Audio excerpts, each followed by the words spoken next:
Hello, my most amazing artists. Today we're going to look at another way to fold fabric to make a Shibori inspired design. This one radiates from the middle with those lines. So here we go. We're going to take our square piece and fold it in half, pressing it flat with our hands. We're going to fold it in half the other way, pressing it flat with our hands. This will create a nice square of fabric. So turn it like this so it's a diamond in front of you. We're going to fold up that little corner to make a triangle. Push it flat with your hands. Now we're going to flip it back over and fold it so that the tip of the triangle is right by the fold. Flip it, fold it, flip it, fold it, and after each fold, you're going to press it flat with your hands because we really want that fold to be nice and tight.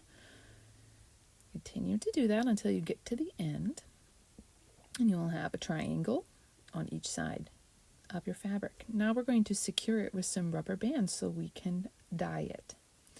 So you're going to take your first rubber band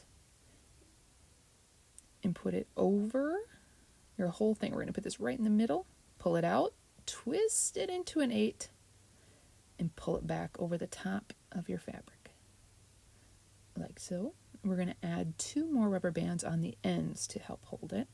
So grab another rubber band. I'm going to pull it out, twist it into an 8, and then pull that part over your fabric. Make sure the rubber band is nice and tight. If you have a little bit bigger rubber band, you might have to do this, make an 8 again, and go over the fabric. You can see here it's holding it nice and tight. Okay, got my last rubber band here. We're going to put it on the end, pull it out, make it to an 8, twist it around.